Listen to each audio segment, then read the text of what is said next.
Unlock the secrets to connecting with your spirit guides through this enlightening channeling session from February 20th, 2000. The principle known as Quo, channeled by Carla and Jim, shares profound insights on how to tap into your inner guidance and develop a deeper spiritual connection. Learn about the distinction between the physical and metaphysical universes, the importance of meditation, and the role of faith in accessing your inner wisdom. This session also explores the influence of guides on your life path and how to recognize their presence through dreams and intuition. Whether you're new to channeling or an experienced seeker, this video offers valuable guidance on your spiritual journey. I deeply desire to know in order to serve. I love you unconditionally. February 20th, 2000. Channeling disclaimer. This telepathic channeling has been taken from transcriptions of the weekly study and meditation meetings of the Rock Creek Research and Development Laboratories and L/L Research. It is offered in the hope that it may be useful to you. As the Confederation entities always make a point of saying, please use your discrimination and judgment in assessing this material. If something rings true to you, fine. If something does not resonate, please leave it behind, for neither we nor those of the Confederation would wish to be a stumbling block for any. The question this week has to do with the concept of guides. We are wondering what is the best way for anyone who wants to get in touch with his or her guide to do that. And we are also wondering, if we are trying to get in touch with our guides and looking at our guides as something outside of ourselves, does that influence or affect our ability to get in touch with our guides? And if we are able to get in touch with our guides, does that add a responsibility to our life pattern? Carla channeling. Quo. We are those of the principle known to you as Quo. Greetings in the love and in the light of the one infinite creator. It is a blessing and a privilege to be called to you this afternoon. We wish to thank each of you for joining the circle of seeking and for calling us to your group. It is a great blessing for us to be able to share our opinions and thoughts, and you greatly serve us by enabling us to offer our service, for this is the way that we are attempting to be of service at this time. As always, we would ask that you consider each of our thoughts to see if they resonate with your own needs, for we are not those in authority, but rather your brothers and sisters who walk the same dusty path and make many mistakes. Thusly, take what is useful to you from what we say and leave the rest. We suggest that you do this with all sources of information. For truly, your inner discrimination will be that which resonates to what is right for you, which brings us to your requested topic, that of connecting with your guidance. For guidance is always available, and there are many ways in which one may frame the search for becoming more and more skillful at the using of it. To put this question in context, we would like to talk about the worldly versus the metaphysical universe.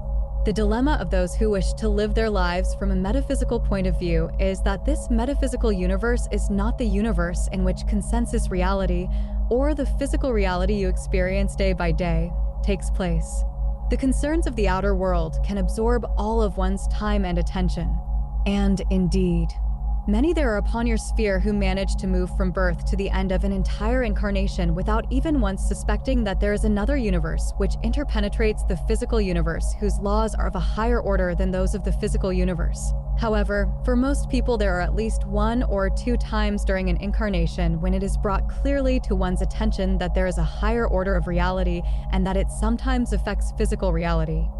For those who are gathered today, there is a complete awareness of and a desire and yearning for that second universe of higher truth. Further, the body which carries you about contains what this instrument has called a biocomputer, the earthly brain, the choice maker brain, that is built specifically to deal with the either/or questions of survival, protection of home and family, and the other concerns of the earthly life. The guidance system for the earthly brain is difficult to describe in earthly terms, but the word intuition surely covers it. However, for those who wish to become serious students who have begun their path of wandering, they're seeking for a true home. This either/or mentality does not satisfy for the simple reason that it cannot satisfy the needs of the metaphysical universe.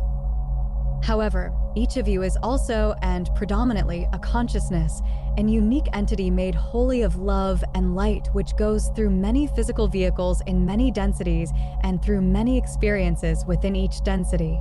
This consciousness, which is you can dip into the earthly universe, the physical world, by virtue of being wedded through the incarnational birthing process to a second density physical vehicle, that is, your body. This consciousness, being a citizen of eternity, being infinite in nature, is completely adapted to doing work in the metaphysical universe. And each of you has, lying in potential within you, or should we say, within your consciousness, all of the guidance and information that you need. The challenge, of course, is how to gain access to that guidance, for however framed in conceptual structure, that guidance is a denizen of the deep mind, the roots of consciousness.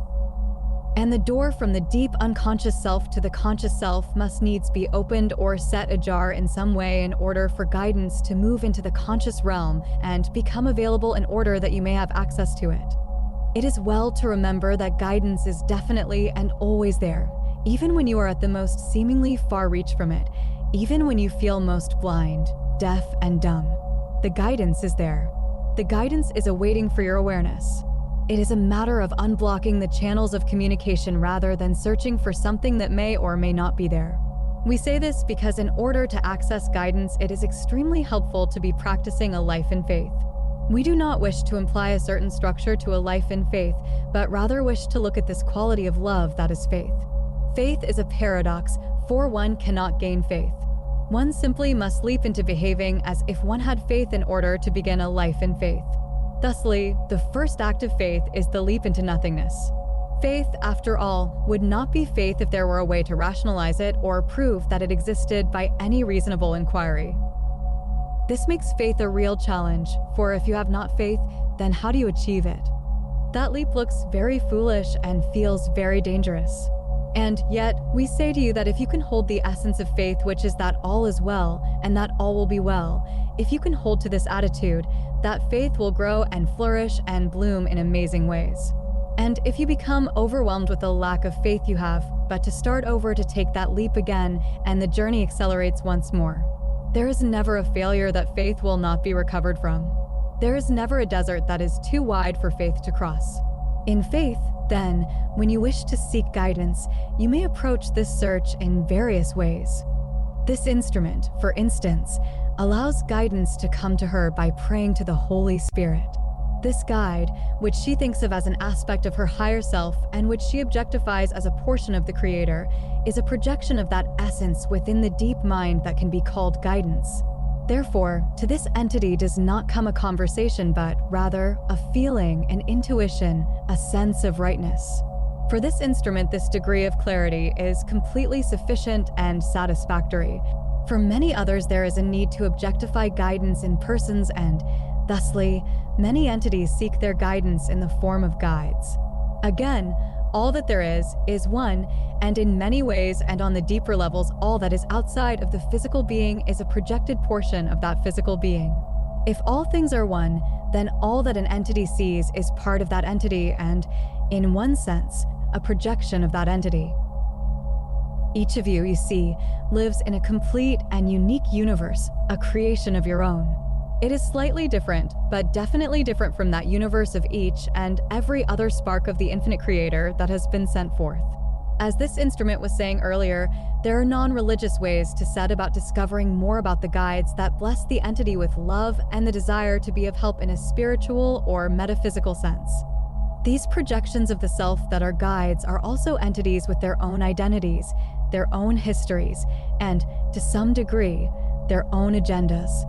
Some entities feel that they have one major guide, and it is to this one entity that the self goes. Indeed, some have objectified this guide to a great extent.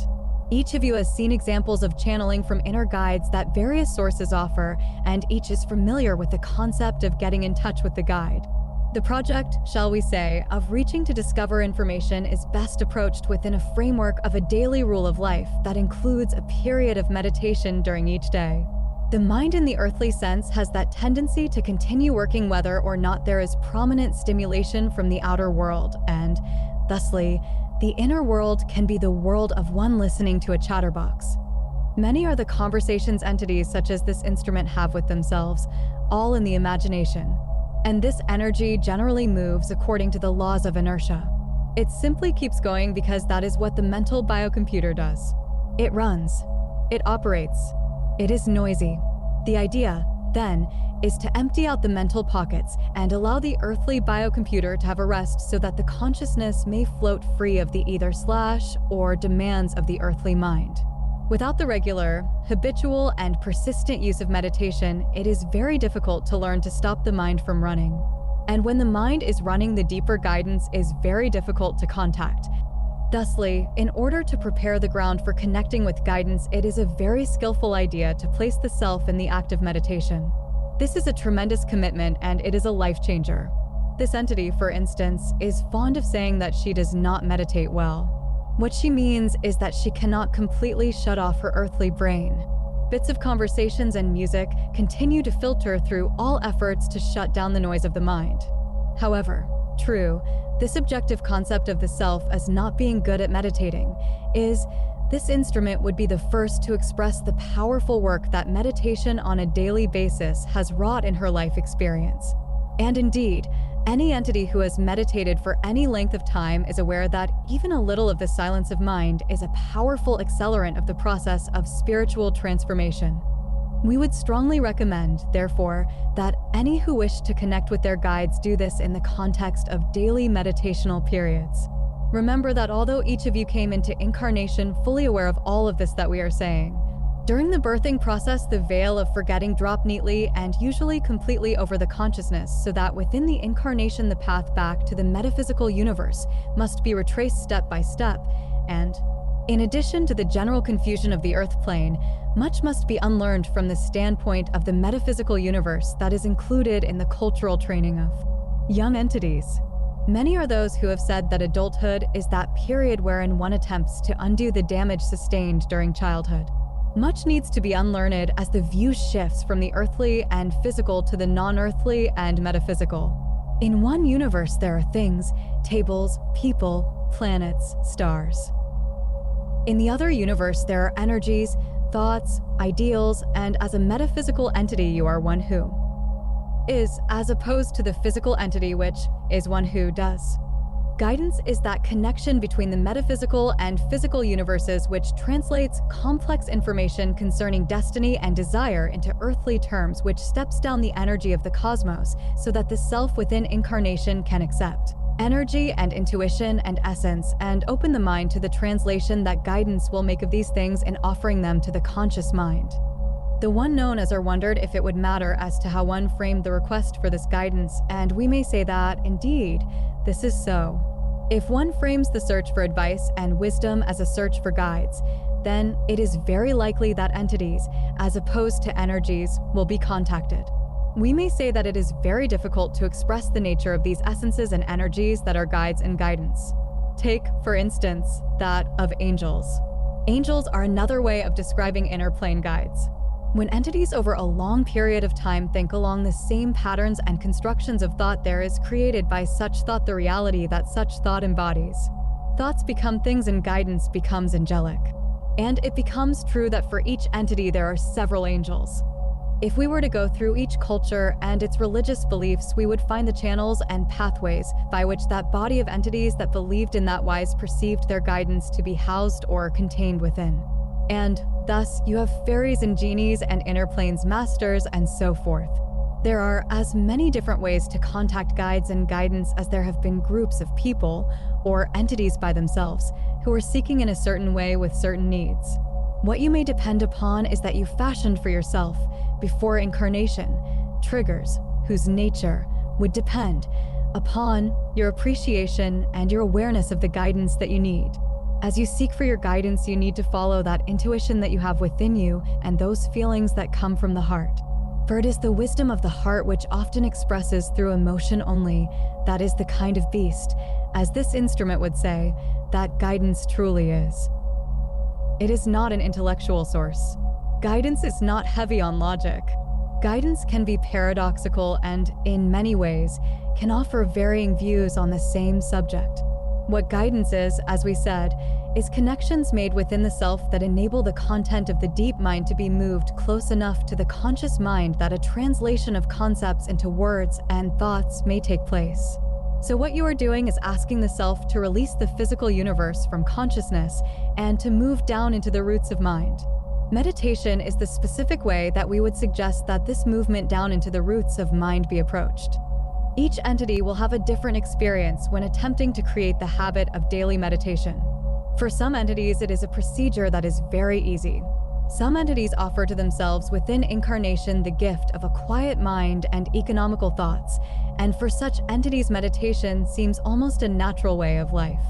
For others, it seems most unnatural and is correspondingly difficult to create as a habit, and yet, we say to you that regardless of the subjective experience while gaining that habit of silence within each day, the progress is being made.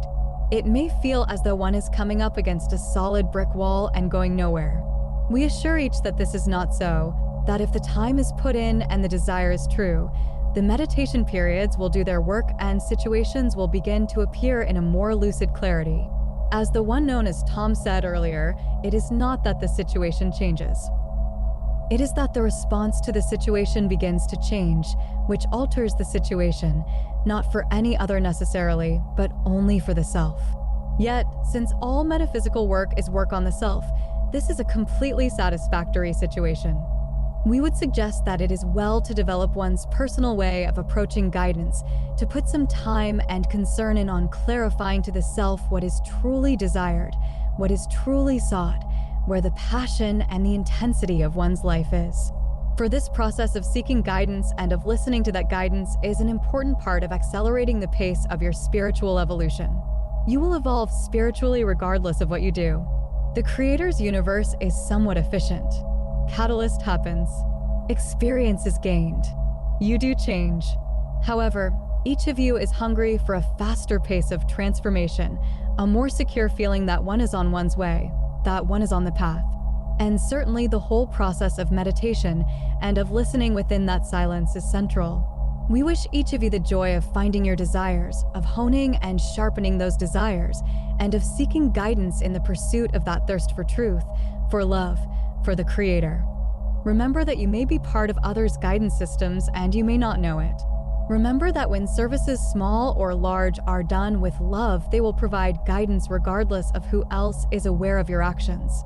When energy is put out, it is not ignored, so that even if you do not know that you are guiding and the entity does not know that he is being guided by you, yet still this energy transfer will take place.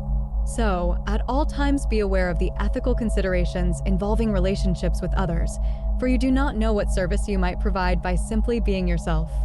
We are with you in the silence. We sit with you in the darkness of the mind. There is love in that darkness. Know that it is there. Have the faith that your search is a good one and allow. That is the word that opens the door once the silence is achieved. That word, allow. Allow the intuition to arise. Allow the still, small voice to speak. You will not hear, for it is silent. You can only act in faith with that feeling of rightness. We would at this time transfer this contact to the one known as Jim, thanking this instrument and leaving it in the love and in the light of the one infinite Creator. We are those of Quo. Jim channeling. I am Quo and greet each again in the love and in the light of the one Creator. It is our privilege at this time to offer ourselves in an attempt to speak to any further queries which those present may have for us. Is there any other query at this time to which we may speak? T. I have had, for the last 3 or 4 weeks, several very strong dreams by spirit guides or guidance, and they are nudging me in a couple of directions. Away from a couple of things and towards a couple of things. I wondered what you could tell me about these dreams. Tape change. Quo. I am Quo and am aware of your query, my brother. The experiences of which you speak are the natural function of the subconscious mind as it is working in tandem with the conscious experience due to the intense desire upon your part to know the appropriate steps to take in matters that are of importance to you, in relationship with others.